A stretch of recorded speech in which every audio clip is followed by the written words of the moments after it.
Hi guys, welcome back. Once again, advice for today's is inalay ng Diyos anak ang kanyang buhay para sa mga tao. Alam niyo po kung isipin natin, napakabuti ng ating Diyos anak. Bakit po napakalawak ng kanyang pagmamahal sa atin? Sagad-sagad lagpas-lagpas sa buong mundo at sa buong universe.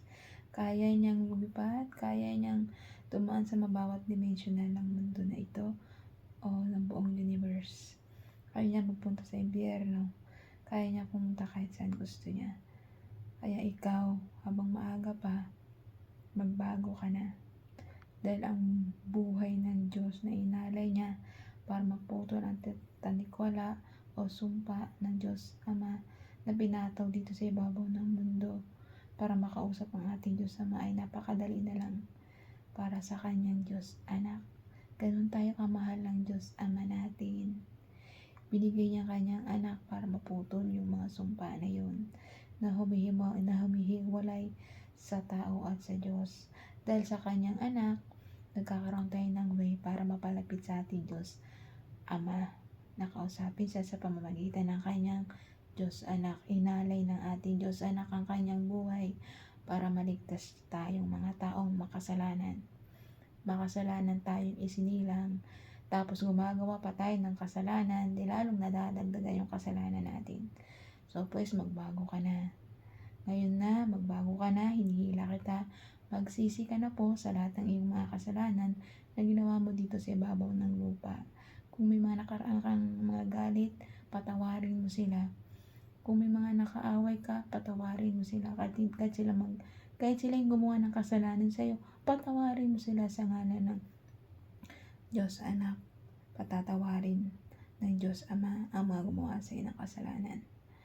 Kahit hindi ikaw ang gumawa, kahit sila. Basta sa Diyos mo na lang po. Ang Diyos Ama natin ang gaganti para sa mga taong nanakit sa atin.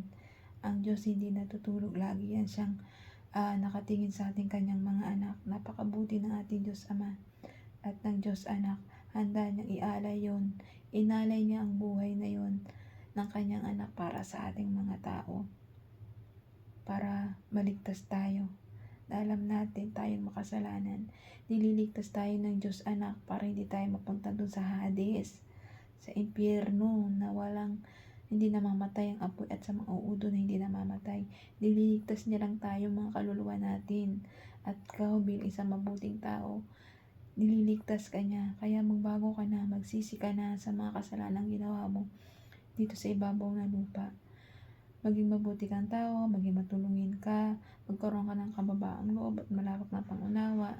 Iwasan mo na yung mga maling gawan, alam mo na ikasisira ng pagkatao mo at ng kaluluwa mo. Doon lang tayo sa matuwid na landas na kasama ang bandang dulo ang ating Diyos Ama at ang ating Diyos Anak at ang Diyos Espiritu Santo. Ganyan tayo kamahal ang ating Diyos Anak na si Jesus Christ. Amen. Kaya hanggang dito na lang ang advice. Ingat po tayong lahat. And God bless.